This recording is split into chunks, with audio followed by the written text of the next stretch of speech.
I shall not be moved. I shall not be moved like a tree planted by the water. Oh, I shall not be moved. When my cross is heavy, I shall not be moved. When my cross is heavy, I shall not be moved like a tree planted by the water. Oh, I shall not be moved. Hey, y'all, this is a wonderful tradition. No. Yeah, this is a traditional hymn, traditional spiritual, actually. I shall not be moved. The Church of God is marching. I shall not be moved. Oh, the Church of God is marching. Yeah, I can't be moved, y'all.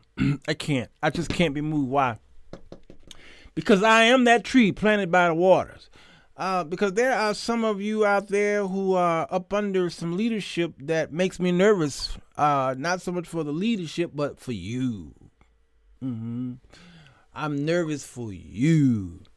There's been so many men and women who manipulated you from the pulpits, and I want to talk about that right now, today. Give me about 60 seconds.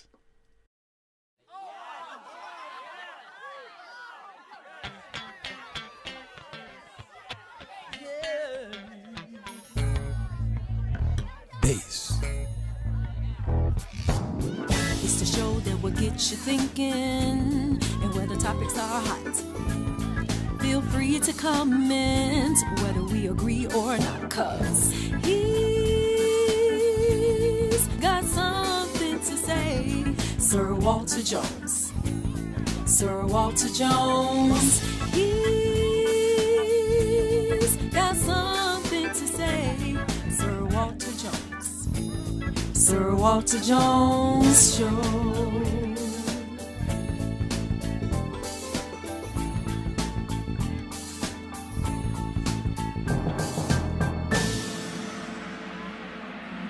Come on in.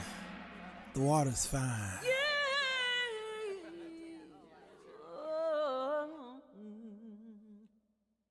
Do-do-do. Hello, everybody. So Walter Jones Show. I'm E. It is the evening edition, weekend edition. David. How y'all is? Come on in. Brenda is here. David Weaver is here. Ruth Chester is here. Akins is here. Yes, that was 60 seconds, believe it or not. Count 3 more seconds, and let's say 63 seconds. Tresca's here. Is that you in a leather jacket? Yeah. I wouldn't be filming some guy I don't know walking down Times Square. Well, that wasn't Times Square. That was Rockefeller Center, around there somewhere. All right, a whole bunch of y'all here. Y'all here, Pitts and James and McCullum. A lot of y'all here. All right, Wyatt. As many of you had been chimed in already on YouTube, waiting on the thingy to start. I want to talk about your pastor. Mobbing for Christ's sake. The mob gonna show. I want to talk about y'all's pastor, okay? Pastor Jerome, blessings to you. Always good to see you. All right, let's see if we can figure this out, and then we can have some questions and answers. Good to see you, MH. The Humph is here. And Saturday with the receipts. Let's talk about this, Mitzi. What can we do with the misconduct that's been seeming to be happening quite a bit among your pastors? All right, listen. I'm gonna be honest with y'all. I know there's a lot of pastors out there who consider my show and influencers like myself to be a problem. Dana King, I cheated on my church today. I was tuning in to you. Around 11 o'clock, I was tuning in to the Dana L. King Church Show. I cheated a little bit. I know, Kim Simmons, that there are pastors out there who hate this type of content, this type of show. They hate it. Can y'all tell me why they hate me? They'll say they don't. They won't say. They'll say when I meet them on the streets and in little gatherings, funerals, weddings, bar mitzvahs, Starbucks. Of course, you'll never see me there, but I might be outside of Starbucks eating a Popeye's chicken sandwich. Okay, when they see me, they'll say, "Brother, I really enjoy your show. I've been watching you, Doc. Doc." All of a sudden we got degrees. Doc, I enjoy you, sir. I've been watching you. You something else, man. You something else. And when they walk away, I laugh because I know what that meant. That's something else. Or when y'all say, "You got an interesting show." You know what interesting means, right? And so they come after me. But when they see me, they smile in your face. And I crack up. And so they don't like me because I do tell the truth. And what they'll say is, "You're controversial." Controversial is a red herring. It's a dog whistle. Controversial. Controversial simply means you teach stuff that I wouldn't dare touch. Or I disagree with it, but I don't really have scriptural proof to go against you, so I'm going to be safe and say, "You're controversial." Yeah, you're controversial. And they forbid me to preach in their pulpits. And I often laugh at that as well, because oftentimes their churches, on any given Sunday morning, if 50 people are in the room, they lucky. And I don't even believe in luck. If 50 people are in the room, they're lucky. But I'll go on social media and preach the gospel in a couple thousand, 4,000, 6,000, 10,000. When I did the Paul Morton show, 70,000 people showed up. All right. So am I begging to bombard your church to get in there to preach in your pulpit to 50 or less people? And these people should already know the gospel. All right. Jesus says that you are preaching to people who are supposed to already be well. And that's what we're doing. We're circling the drain when these preachers come to your churches and want to preach for your people. And I told one pastor when he rejected me, I said, first of all, I didn't ask to preach in your pulpit. And number two, last night I preached the gospel to 100,000 people. You think I want to come in your church and preach to 20? No, thank you. I'm not interested. Doc, how can I be on your show? Oh, no. It's not that kind of show. No. It's not that kind of show. Now, I have met some of the most brilliant pastors in my life.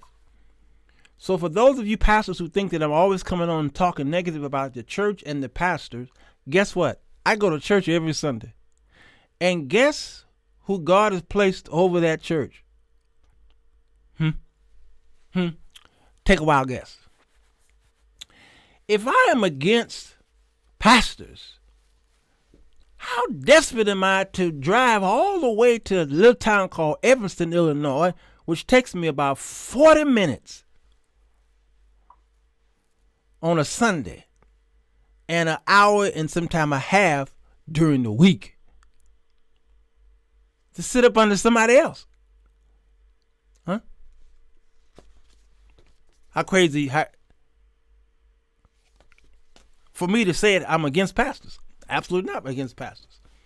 I'm against misconduct and bad biblical teaching. You understand? So my shows are dedicated to opening up the pages and seeing what we all can discover together. And I've been known to be wrong, and I would say, oh, you know what? I got that wrong. That's what this show and our community is about, enhancing each other. We don't fight over here.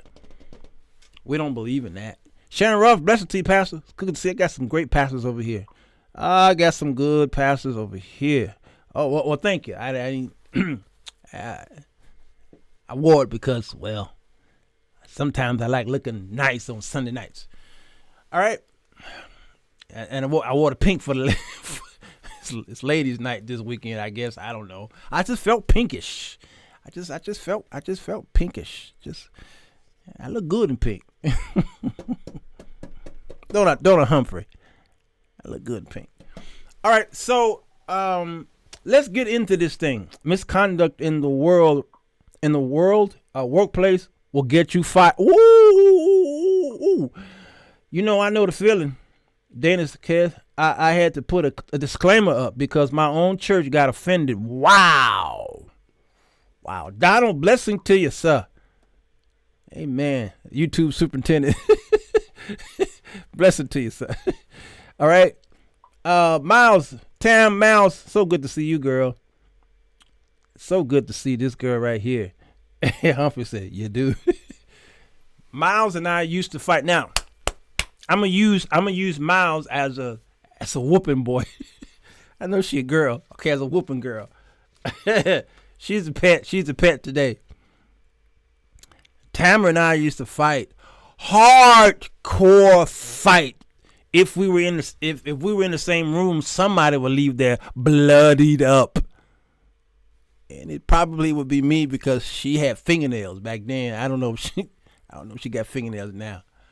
All right. And we used to fight hard on social media. I met her in one of those Facebook groups, and we fought because we had two theological point of views. Every day. Fought. And one day I heard the Lord say, stop fighting with that woman. He told me this only to about a couple people. The Lord told me, stop fighting. Talk to the woman. Express what you believe and let her hear you. Joe Hill said, Walter Pretty in pink. Let her hear you, and then you shut up. And then you hear her. And when I shut my mouth and started to listen to her, I realized a very important point. That the both of us were screaming in a hallowed hall, and neither one of us was hearing each other. Come to find out, we was believing the same thing. I was just saying potato, and she was saying potato. The church can really get this thing together if somebody just shut up and listen. But you both need to be in a room. Lock yourselves in there and let this man and woman talk and express what they believe. Take notes. Listen closely.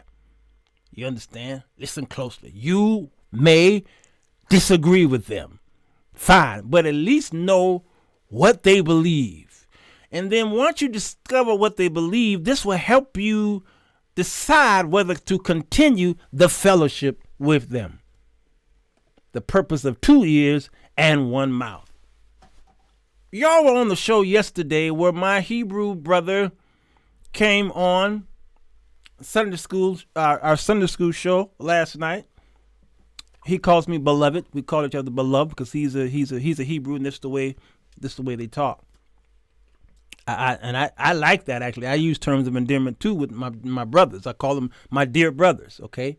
Some brothers don't understand that lingo, so they'll just like, oh, okay. I'll say brother. I tell all my brothers and my male friends, I love you. And I don't have to say, I love you, bro, because that's a safe way. That's to say, I love you, bro, no homo. That's pretty much what that means. No, I ain't got to do all that bro stuff. Man, I love you. Now, you either going to take it or leave it. Now, I had a reputation of being a womanizer, not a manizer. I don't swing that way. And so our dear brother was on last night, and he was talking about some things that theologically might have gone against some of your beliefs. So I'm going to invite him on the show to talk to us so that we can listen to the brother speak. All right? Speak on what he believes, what is their theological structure, and then we can take notes, and then we'll understand how to communicate with them. You understand? This is how the church is supposed to cooperate. 1 Corinthians chapter 1, and then he repeats it later on in another chapter about how we are supposed to be teaching the same thing. But these 12 apostles came together and they fought like we did. John Mark and Paul didn't have that great relationship. Now, they eventually came back. But at the beginning stages, they didn't really, they said, I don't want to take him. I'm going to take Barnabas. I'll take Silas, but you go your way because I don't like where you left us over there. You abandoned us. Peter had a serious issue himself. He was a loose cannon with Jesus. He was just a loose cannon. But Jesus kept going after Peter because he saw something endearing in Peter. That's why when he came up out of the grave, what did he say to the women? Go and tell my disciples and who? Because he had to go chase Peter because Peter had denied this man 3 times. And Jesus was like, I've got to get back to his man and allow him to renounce this 3 times. And so Jesus, when he finally got to him, he asked him 3 questions. Can y'all tell me what those 3 questions were? And that whirled in that rumbled in his belly like a bad pork the night before in Peter. Y'all, bad Wi-Fi.